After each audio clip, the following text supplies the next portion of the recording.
Bernie Wall here, and welcome to another IELTS Learning Tips video.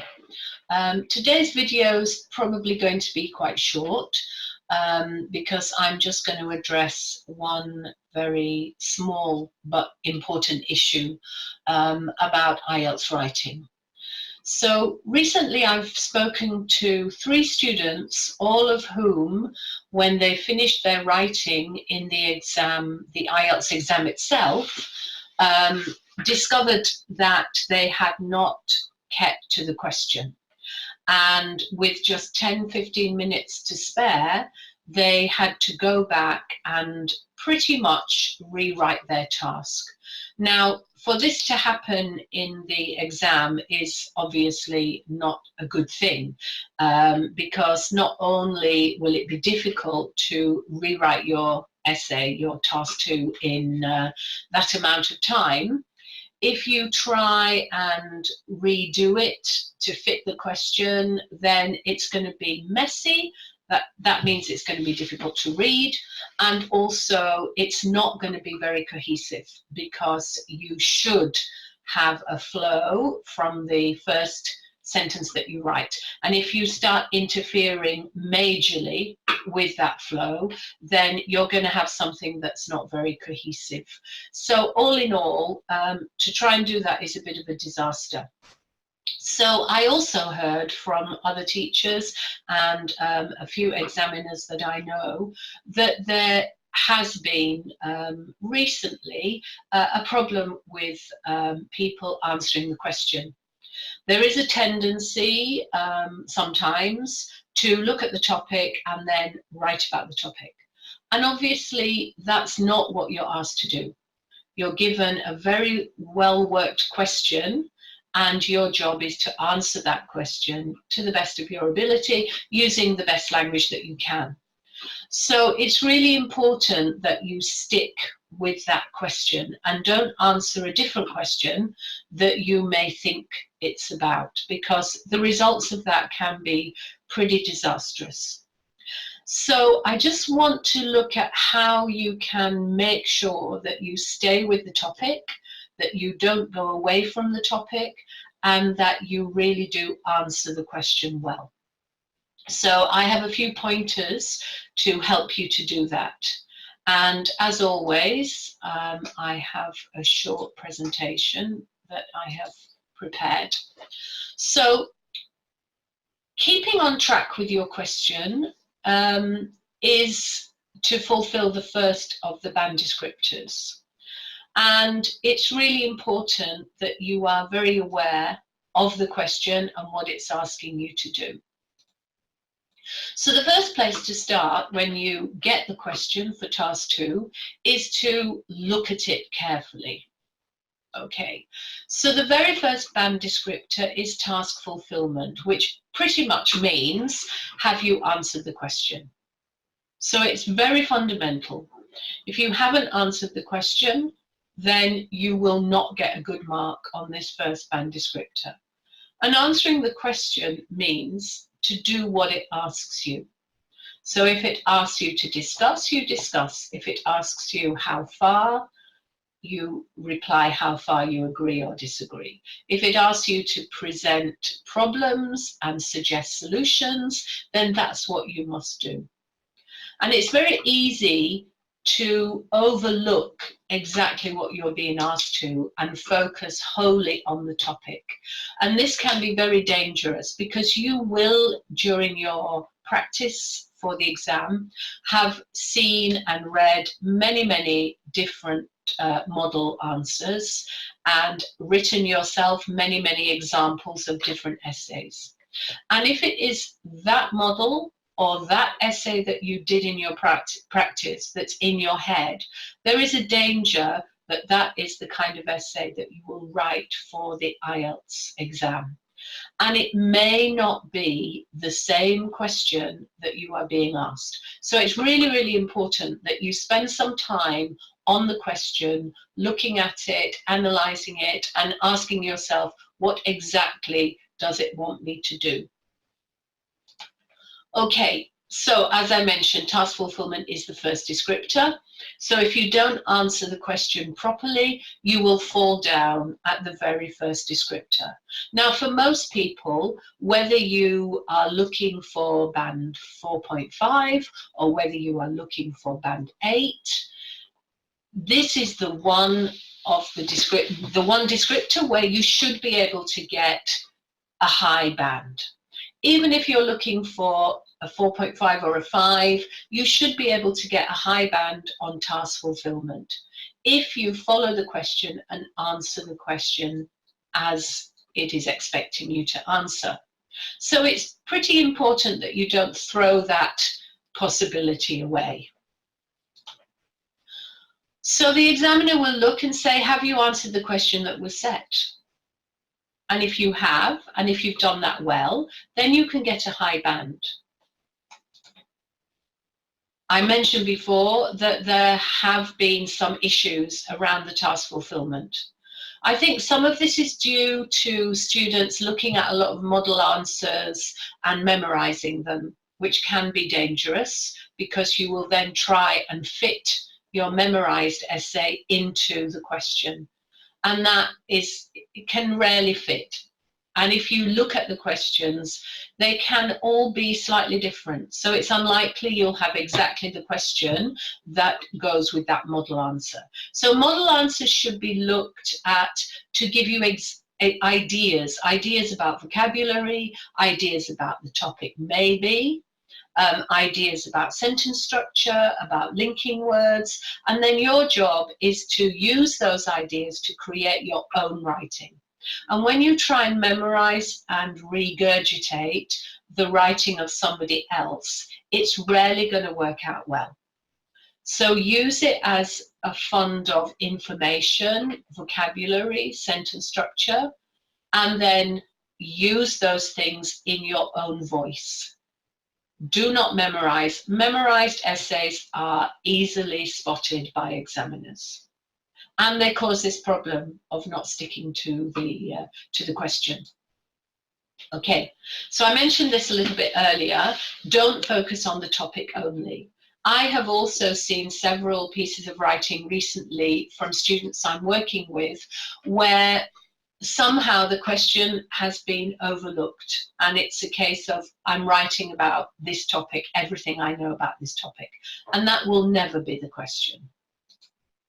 Okay, the other danger, if you don't stay focused on the question, is that you start out okay, maybe your introduction sets out your direction quite well and tells the examiner, this is what I'm going to write about, but then partway through, you forget about the question and you go off into another question that is in your head, or perhaps you go into a different direction because, again, you're remembering something from a model or you're remembering something from something you've done before. So it is quite a good idea as you're writing to keep checking the question. Go back to the question after the introduction. Go back to the question after your first paragraph.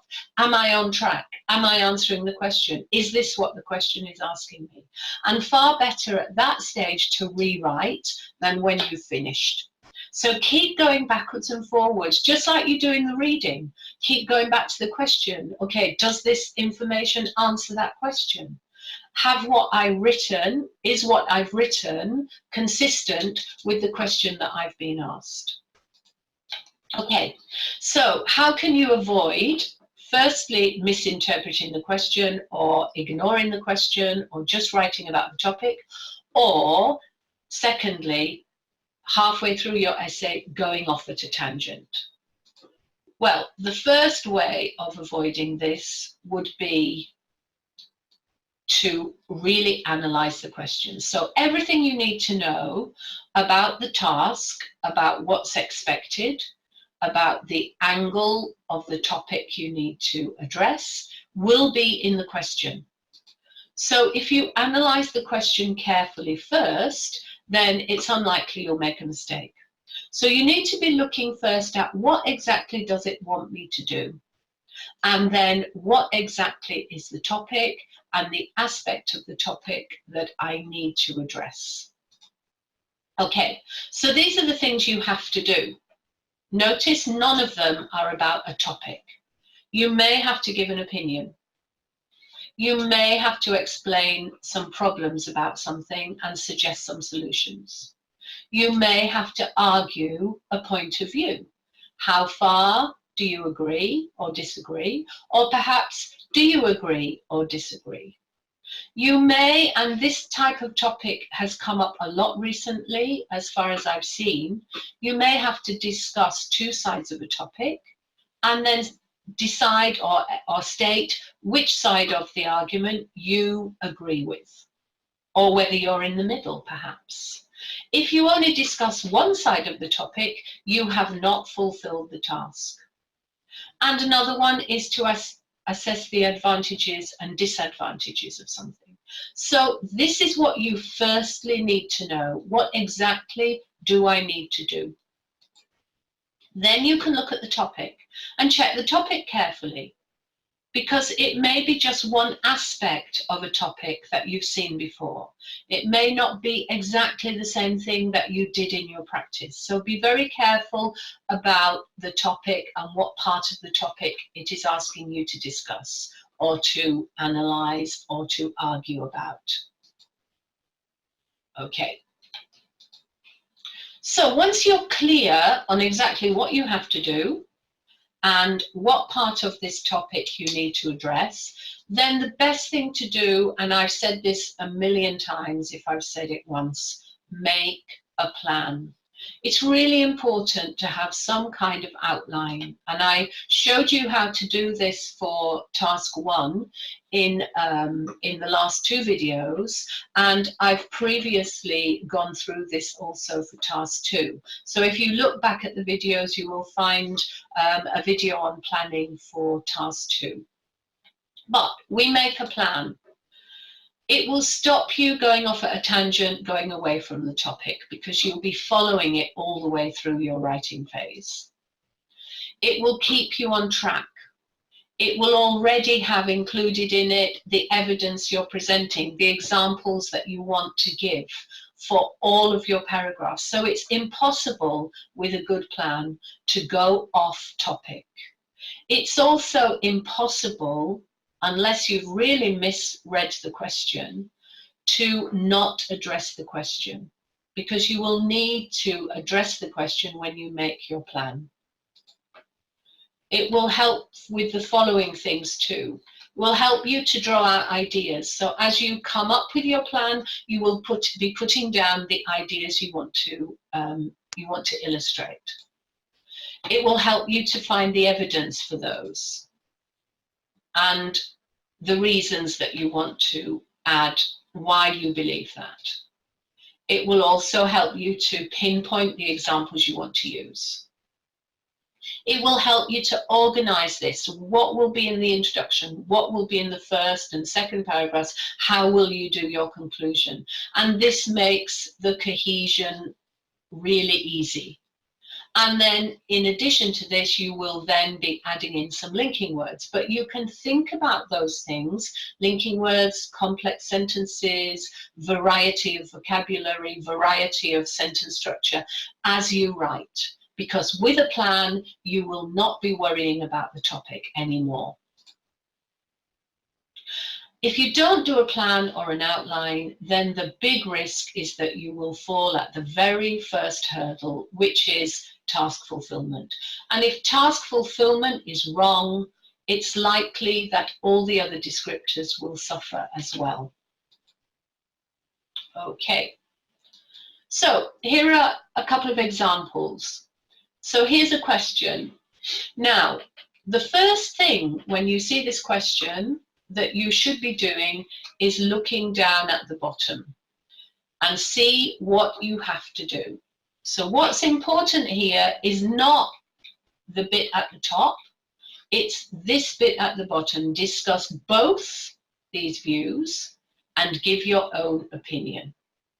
And here we've already got our plan half done, because one view will be in the first paragraph, The second view will be in the second paragraph, and at some point in your introduction and within one of these paragraphs, you will state your opinion, and you will probably reiterate that opinion in your conclusion. So this is a very easy type of question to organize and to plan. Once you know what you have to do, then go back to the topic. So I've highlighted in yellow the information that you need to discuss or you need to consider. So is it best to accept a bad situation, or is it better to try and improve? So you decide why some people feel it's best to accept and put down some reasons and an example, and why it's better to try and improve, and again put down some reasons, maybe another example, or maybe extra reasons. So it's good to have variety, and then decide which of the two things you agree with. Okay, so start with what you have to do and then how to organize the topic. Okay, here's another one. So again, we don't need to worry too much about the first part. We need to look at this. So to what extent, how far do you agree or disagree? So this is what you're being asked to do. To what extent do you agree or disagree? Now here you need to come up with, firstly, your decision. Do you agree? Do you disagree? Or are you somewhere in the middle? Then you need to come up with some very strong arguments to support that position. And here what you're trying to do is to persuade the examiner of your position. So you agree or disagree, or partly agree and disagree because, and all the strong reasons that you can give for that. And then look again at the question and see what it is that you're agreeing and disagreeing. And that is that music is a good way of bringing different cultures and ages together. So think about the topic, think about whether you agree or disagree, and then think about why you agree or disagree, and organize those ideas into 2 paragraphs. Give some examples to illustrate what you're trying to say, and that would be your plan. Decide what you're going to say in the introduction, decide how you're going to conclude. If you're not sure about your conclusion, go back to the introduction, because your conclusion should always be a mirror to your introduction. But always start with this part of the question, to what extent, and then you will not miss your task fulfillment band descriptor, and you will be absolutely on the question and on the topic. And finally, I picked out a general training one. So again, we go here. What are we going to do? We're going to look at the benefits and the disadvantages for tourists. Okay, so again, this is quite easy to organize. You put the benefits in one paragraph, the disadvantages in another paragraph. If you want to do it in a more sophisticated, mixed up way, that's fine, so long as you can manage it. But it would seem to me that the most straightforward would be to do it like that. Remember, you've only got about 30-35 minutes if you want to plan and check. Then go back to the beginning, and the question asks us about tourists who are visiting places where conditions are difficult. So we need to address tourists and difficult conditions. The Sahara and the Antarctic here is given as an example. You can use those examples and explore them further, or you could provide your own examples if you prefer. But again, think about the question part first. What do you have to do? And then organize the topic. So we're only looking at the benefits of taking this kind of holiday and the disadvantages of taking this kind of holiday. It's not about whether you think it's a good thing or a bad thing, and it's not about whether some people like it and some people don't. That is not being asked in the question. So be very, very clear. Okay, so I hope that helps, and I hope that you will avoid this problem of missing the question and losing a lot of advantage on the task fulfillment, which really, if you prepare well and check the question carefully, everybody should do well on task fulfillment. Okay, I'll stop sharing there. So if you want to know a little bit more about planning in Task 2, there are a couple of examples in the free resources on my website, IELTSlearningtips.com. So you can head over there and sign up, and then you'll be able to download those things. And there are one or two other free resources there as well. So thank you for watching. I hope that's useful. And I hope very much that none of you fall into the pitfall of losing marks on task fulfillment. Thank you. Bye-bye. I'll see you on the next video.